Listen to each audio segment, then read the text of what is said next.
Welcome to Travel Talk, filmed at the Peachtree Rose Marketing Studios and hosted by the hotel guide publisher, Edward Leos.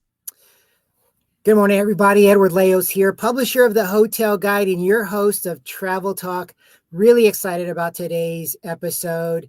I have Anna Blue, with the American Hotel Lodging Association Foundation. We want to really know a little bit more about the organization and her personally. But Anna, it's great to have you on the show today. Thank you. I'm really excited to be here. It's going to be a fun one. We're chatting a little bit offline about the big convention that's coming here to San Antonio in a few weeks. And so we're excited about that. We'll actually hopefully get to meet each other in person there.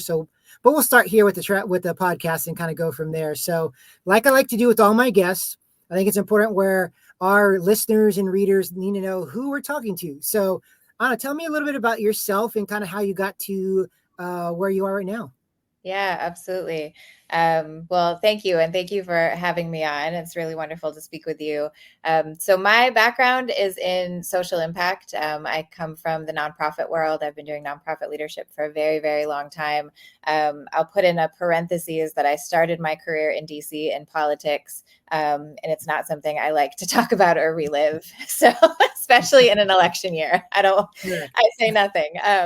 But once I worked on a presidential campaign in 2008, and after that kind of came into really wanting to connect with real humans and make an impact in a different way outside of the political world. And so I've had the privilege of working on a number of different issues, from urban education to gender equity in the workplace and globally, as well as child online safety, like just really all over the place, and worked with a number of different industries. And then a couple of years ago now, it was actually my best friend brought this opportunity to me, and I thought, the hotel industry, what am I going to do in the hotel industry?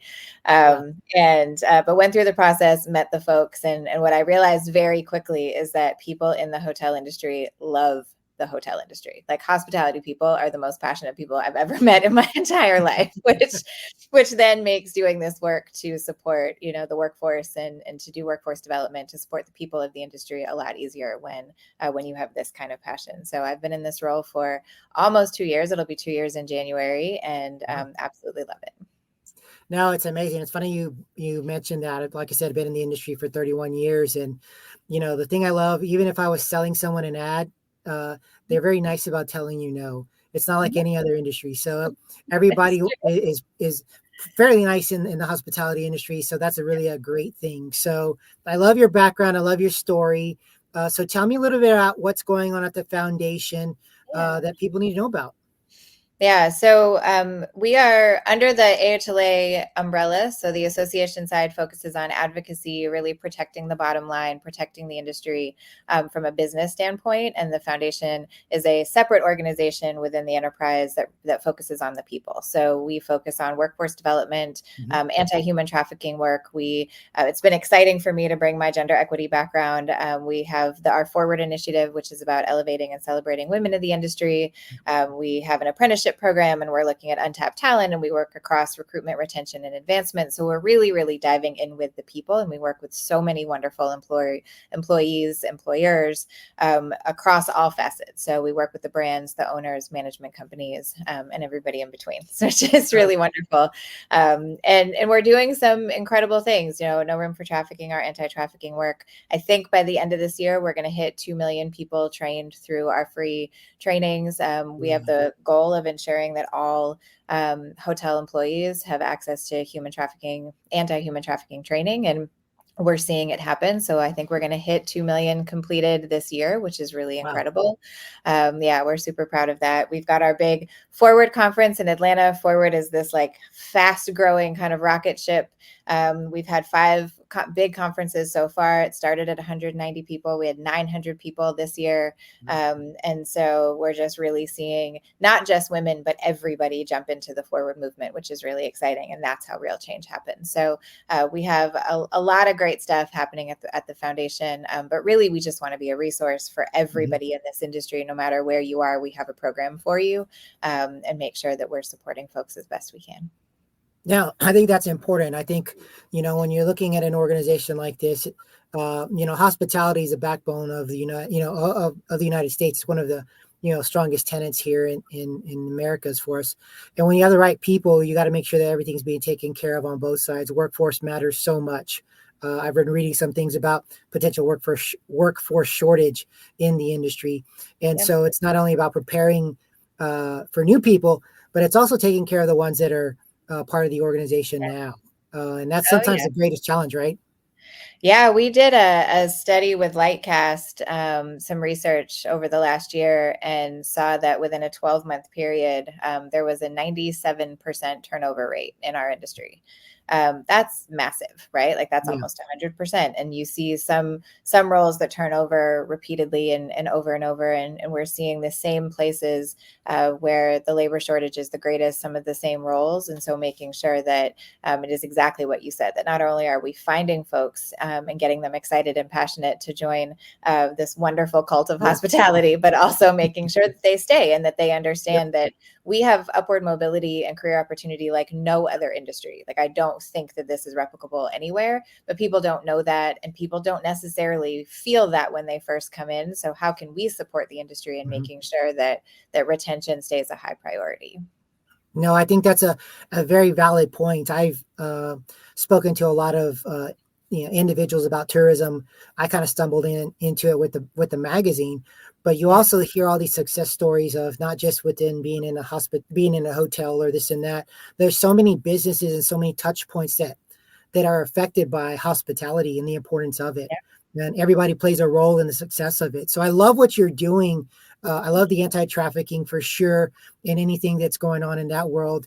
Is there anything on tap for 2025 that you're kind of want to hang your hat on? So many things. We're launching a resource hub. So we have a lot of programs and resources that people don't even know exist. So really making sure that that is in one place, that it's user friendly, where we bring in external partnership resources. We bring in different industry. A lot of our industry actually has free open source resources in training and development that they're willing to share across the industry, regardless of where it comes from. And so making sure that people know to come to AHLA Foundation for that. We're also doing a lot to better connect students with our industry. So we know that hospitality programs across the board, many of them are being cut. They're seeing a reduced, people applying and attending and wanting to major in hospitality. I think there's certainly a disconnect in what that means for young people coming in. And then they study it. And what we're even hearing from professors is, that the professors themselves who teach hospitality feel disconnected from the industry of today. So we are kind of relaunching our academic engagement and program and how we can better connect students, professors, everybody to the industry and create more of those opportunities. Last year, we launched a travel scholarship program. So we now provide travel and opportunity for young people in hospitality schools to come to all these industry conferences.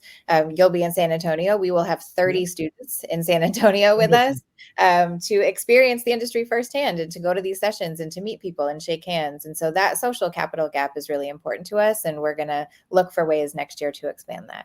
That's awesome. And that's the real thing. I mean, it's not just about talking, it's about the action that goes with it. We were talking offline about coaching and stuff like that, but it's important that we not just say it, but we actually do it. Because when people are involved and you get students and being a part of the organization and seeing those things, next level things start happening. It's that ripple effect. So kudos to you on that. So let's switch a little bit from the business side to the personal side. I always like to ask my guests, what are your favorite travel destinations that you've been to so far? Oh, so I look for experiences. I mean, places, I think places can be really beautiful and wonderful, but for me, the things that are most memorable are the experiences. So a few years ago, when I was with the United Nations Foundation, I had a chance to actually travel to northern Uganda to tour different refugee camps there with UNHCR, and it was just a life-changing experience. And the people of Uganda, really, it was like nothing I had ever experienced. I mean, talk about just innate hospitality and the way that they welcome refugees and the way that they welcome, just outsiders in, and the open conversations that they're having. It was just a really wonderful experience. And so I always think about, Uganda as a place I would go back to in a heartbeat. And, it was really the people that drove that. For me, my mom is British. And so London has always been kind of home away from home, even if I didn't really start traveling there a lot until I was an adult. But now it's like I land and it automatically feels like home. And so if there's ever an opportunity, even sometimes I just build in like London as a stopover on my way someplace else. Sure. And then in the past few years, I have discovered Portugal. And I know a lot of people have. I actually have 3 different friends who do not know each other who have all moved their families to Portugal in the last couple of years. And I get why. It is just a really wonderful and unique place. But I also had the best waffle of my life in Portugal. So again, it's the experiences. It is. And like you said, experiential travel is one of the top things over the next few years, that and luxury travel. So people are looking for those experiences. They just want to go to a hotel and be there. They want to talk about what they did and how the community engaged them as well. So you speak. You're talking about waffles right now. So, I mean, it obviously is a bit important thing. So you've been to some great places. Any bucket list travel ideas or spots that you still want to hit? Please, I have a whole list. We could talk about this all day. I was in Australia this summer, which I loved.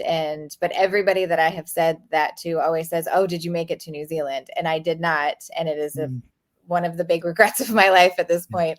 But I hope to go back. New Zealand has always been on my list. It's actually a place I'd love to take my mother, as she has always wanted to go to New Zealand, and she's very well traveled, but that's one place she's never made it to.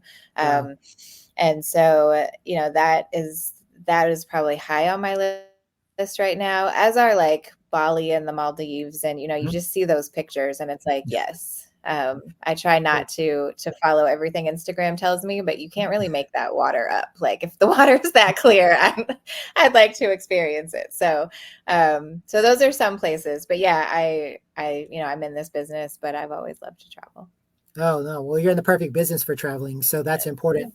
It's great when you can combine the best of both worlds. I love when I'm, on vacation, even though it's most likely still work. But you combine the best of both worlds and you're able to do something that you love. And I think that's the important thing. Making an impact is my top takeaway from you today. We got a couple of minutes left. Any final thoughts in reference to the organization, how maybe people could get involved, and also how they could find more information on you guys? Yeah, so certainly, I mean, our website is always great. AHLAfoundation.org is a great place to start. Or we put out a ton of resources on LinkedIn as well. We're under AHLA Foundation. People often see me on stage at various conferences and things, just shouting out from the rooftops all of the resources, that we have. It's a lot of our programming is underutilized. And while I would love to be budget conscious, the way that we want to spend our money is making sure that we're supporting the industry. So, we have free professional development scholarships where we cover upskilling for hotel employees. I mean, there's just a number of things. So regardless of where you are in the industry, what your role is, there are ways to get involved with the foundation. We have something, like as I said, for everyone. So I would love to talk to anybody. You can even email me directly, ablue@ahlafoundation.com, or I'm sorry, ablue@ahla.com. I like to make it short and sweet. But we love to hear from folks and get folks involved. Well, perfect. Well, I'm excited about the future where you're going with the organization under your leadership. I'm looking forward to meeting you in a couple of weeks in San Antonio as well. And again, it's important that not only our listeners, but people who are in the industry understand the importance and the tools and resources that are out there for them. We've got a long road ahead in getting more people to work in the organizations and stay in it. But the good thing is we all know what needs to be done. And so that's kind of the great thing. And with your leadership, I think we're going to be in a good place. Well, thank you. It's been a pleasure having you on the Travel Talk podcast today, Anna. Thank you. Thank you for having me. This was a lot of fun. Oh, perfect. To all of our listeners, readers, and guests, subscribe to our channel, thehotelguide.com. You can find us on YouTube, Spotify, all the good stuff. We will have the website and Anna's contact information in the links below.